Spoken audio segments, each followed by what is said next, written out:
현재 기시다 총리가 한국에 크게 화를 냈다는 소식이 일본 언론으로부터 전해지고 있습니다. 일본 총리가 한국에 직접적으로 강한 유감을 드러낸 것은 매우 오랜만에 일어난 일인데요. 과거 일본 총리들을 비롯해 각종 정치인들은 한국에 날을 세우며 망언까지 한 적이 많습니다만 한일 수출 규제가 일어났고 그 이후에 곧바로 팬데믹이 발생해 한일 교류가 거의 없었기 때문에 최근에는 상당히 양국 간의 관계가 소원해지고 무관심한 상태가 지속된 모습이기도 했습니다. 그런데 이번 기시다 총리 발언은 다시 한번 한일 관계는 물론 한국에 노림수가 있다고 전해지는데요. 그러나 결국 일본 총리의 이러한 행동은 일본에 상당한 부작용을 낳게 된다는 의견도 들려옵니다. 막상 일본이 준비하고 있는 프로젝트가 기시다 총리로 인해 날아갈 수 있다는 것이고 일본 경산성이나 경제부처에서는 한국이 가장 중요한 대상 중 하나라고 고려한다는 것입니다. 우선 기시다 총리는 매우 이례적으로 한국에 강한 불쾌감을 표했다는 보도가 나왔는데요. 아사히 신문에 따르면 한국 측이 일본과 한일 정상회담 시간 조율 중이라고 발표했는데 이것을 두고 불쾌한 감정을 드러냈다는 것이며 총리가 직접 나서서 그런 반대로 하지 말자라면서 한국 측에 으름장을 강하게 놨다는 내용입니다. 이에 대해 다양한 의견이 나오고 있는데 물론 양 국가 간에 정상회담을 하기로 했으면 이는 동시에 발표하는 것이 외교 관례라고 합니다. 만약 그 가운데 전혀 협의가 없었는데도 한국이 그런 발표를 하는 것은 문제가 될 수 있긴 하죠. 그러나 최근 한일 외교부 장관급 회담이 있었고 이런 가운데 이야기가 나왔을 가능성이 있습니다. 결정적으로 가장 큰 문제는 일본은 이번 정부뿐만 아니라 지난 정부에도 정상회담으로 문제를 삼았는데요. 도쿄올림픽 당시에도 한일 정상회담을 한다 안 한다에 관한 내용으로 한국의 심기를 건드린 적이 있습니다. 한국은 당시 가만히 있었는데도 일본은 니혼게이자이 등 일본 언론을 통해 정상회담 수용 뜻을 밝혔다고 했습니다. 당시엔 반대로 한국에서 불쾌감을 표했는데 이러한 내용을 일본이 마음대로 유출했기 때문입니다. 물론 당시 청와대 관계자는 한일 간의 정상회담에 관한 논의가 실제로 있었다고 말했습니다. 그러다가 정상회담이 무산된 결정적 이유는 주한 일본 대사관의 소마 공사가 대통령 비하 발언을 했기 때문이죠. 따라서 올림픽을 앞두고 정상회담은 끝내 무산되었으며 그런 분위기는 여전히 지금까지 지속되고 있습니다.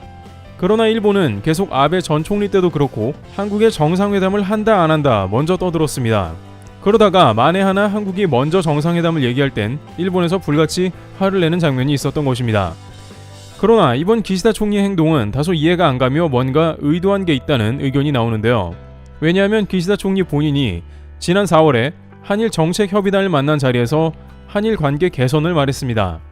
그는 한일 관계 개선은 더 이상 기다리기 어려운 시급한 현안이라면서 빠른 시간 안에 협의를 원했습니다.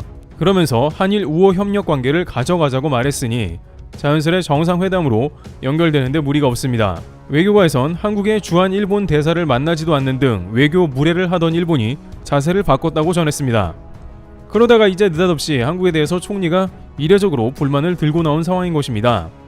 그런데 이번에 기시다가 불쾌감을 강하게 표한 이유는 전혀 다른 데 있다는 의견이 전해지고 있습니다. 기시다는 원래 비둘기파에 속하며 한국에 대해선 상당히 유화적인 태도를 가지고 있었지만 갑자기 이렇게 강경하게 변한 것으로 이에 대해 전혀 예상 밖의 이유가 존재하고 있다는 것이죠. 우선 일본의 기시다 총리는 이전 스가 총리와 똑같이 한일 정상회담을 위한 전제 조건을 달고 있습니다. 바로 반도체 수출 규제의 원인이 된 강제징용 문제를 한국 측에서 해결책을 들고 와야 된다는 것입니다. 따라서 이런 현안이 해결되지 않은 상태에서 정상회담 이야기가 나와 발끈했다는 것입니다. 그러나 이 점은 앞서 한일 외교부 장관이 논하고 있어 다소 말이 안 된다는 이야기가 나오고 있습니다. 그래서 결국 일각에서는 기시다 총리가 한국에 화를 내는 것은 지지율이라고 단언하고 있습니다. 기시다 총리는 지난 아베 전 총리 사태로 인해 지지율이 수직 하락하고 있는 상황입니다. 안 그래도 러시아 사태 이후에 일본의 최근 10여 년간 가장 강력한 인플레이션이 일어났고 물가가 상승해서 이 때문에 지지율이 하락세였는데 아베 사태 후 정치인 통일교 이슈가 문제가 된 겁니다. 통일교 이슈가 불거지면서 국민들은 아베 국장을 반대했지만 기시다는 또 이를 강행했습니다. 기시다 총리는 아베 국장을 치르게 되면 전세계 각국 정상들이 일본에 모인다고 강조하면서 이를 지지율 돌파구의 기회로 삼았는데 일본 국민은 통일교 문제 때문에 국장 자체에 불만을 가진 데다가 공교롭게 엘리자베스 여왕이 서거하며 정상들이 영국에 몰려가 곧 있을 아베 국장에 안 올 가능성이 커졌습니다. 결국 지지율 60%가 넘던 기시다의 지지율은 현재 29%로 처음으로 30%가 깨져버린 것입니다. 내각제인 일본에서 지지율 20%로 들어간다는 것은 총리 사임 압력이 나타나기 시작하는 수치입니다. 매각제 국가에서는 총리 사임이 빈번하기 때문에 이런 지지율에서는 더욱 압박을 받는 것입니다. 따라서 이 정도로 지지율이 곤두박질 치면 총리 관전은 다급해지며 별별 카드를 다 뽑아드는데 역시 단골 메뉴인 한국 때리기가 다시 한번 등장하면서 한국에 으름장을 놔버린 것입니다. 일본 자민당 지지층인 보수 세력을 설득하려면 한국에 강경한 태도를 보여야 하기 때문이고, 이에 총리가 직접 나서서 한국에 불쾌하다면서 기시다 총리치고 상당히 센 발언을 한 것입니다. 그런데 일본 총리의 이러한 행동이 결국에는 일본에 전혀 다른 방향으로 불리하게 돌아갈 걸로 보이는데요. 일각에서는 당분간 기시다 총리가 한국 때리기 혹은 강경한 태도를 지속할 것으로 관측하고 있는데, 이런 태도는 일본 경제계를 비롯해서 특히나 일본 관광청이 매우 곤혹스러워하는 것입니다. 일본은 현재 역사상 가장 힘든 경제적 난관 중 하나에 봉착해 있으며 초비상이 걸린 상황입니다. 일본의 대달러 환율은 이미 140엔을 초과하여 98년 아시아 금융위기 때와 비슷한 상황입니다. 따라서 일본은 반드시 외국으로부터 자금 수혈이 필요한 상황이나 무역조차 적자가 지속되고 있습니다. 자원이 없는 일본은 해외에서 지속적으로 수입을 해야 하기 때문에 더욱 달러가 밖으로 새고 있으며 한국과 비슷한 경제 구조이기 때문에 무역 수지에서도 계속 적자가 나며 엔화 추락을 부추기는 것입니다. 특히 선진국들의 주요 통화 중에서도 가장 약세를 보이는 통화 중 하나로 굴욕을 당하고 있습니다. 지금까지 엔화는 이런 상황에서는 한국 원화 대비로는 훨씬 강한 모습을 보였지만 이제 그런 것도 없습니다.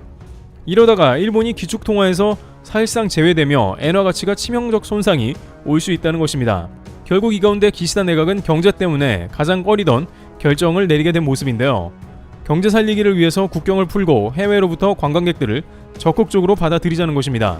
일본은 가이드가 안내하는 단체 관광만 가능했지만 현재는 개인 패키지 여행까지 풀어준 상황이고, 업계에서는 10월이나 11월경부터 전체 자유여행을 개방해서 완전 개방으로 가닥을 잡는다고 말합니다. 기시다 내각이 이것을 꺼린 것은 자신의 지지율이 국경을 봉쇄해서 크게 올라갔기 때문입니다.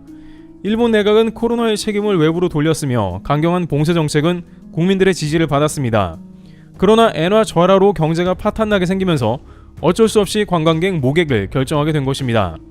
또한 일본 여행에 대해서 다양한 국가에서도 관심을 갖는 것으로 알려져 있는데요. 여행에서 가장 중요한 요소인 비용이 현재 엔화 저하로 인해서 상당히 저렴하기 때문입니다. 그런데 이 가운데 일본 관광청이 내심 노리는 것은 한국 관광객이 물밀듯 들어오는 상황이라고 하는데요. 불과 수년 전 일본 관광객을 이끌어가던 한국과 중국의 여행객이 각각 연간 수백만 명에 달했었는데, 현재 중국은 제로 코로나 정책으로 여행이 어렵지만 한국은 이제 자유여행이 가능하기 때문입니다. 따라서 일본에서는 한국 관광객을 통해서 무역수지 적자를 회복하자는 등의 움직임이 보였습니다. 또한 한국에서도 일본 여행이 풀린다는 예상이 나오면서 대거 예약을 하는 움직임이 포착되었는데, 아직 일본 여행 자유화 발표가 나지 않았음에도 평소보다 20배가량 여행사 예약이 발생했다고 합니다.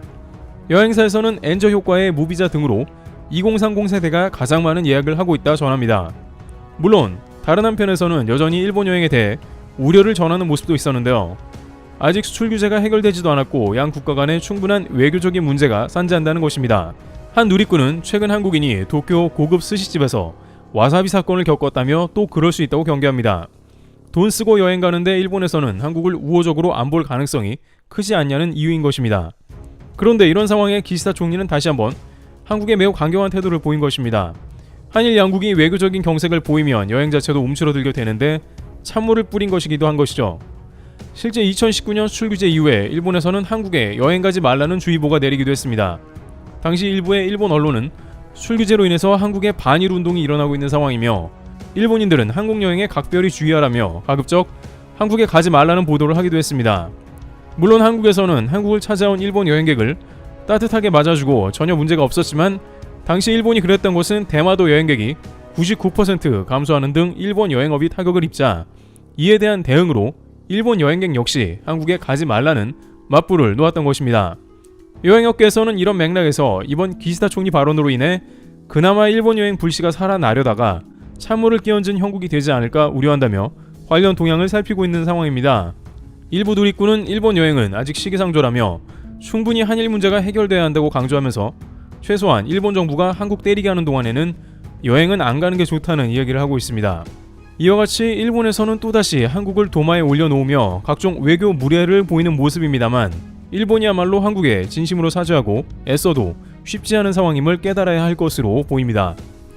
트리블 튜브였습니다. 감사합니다.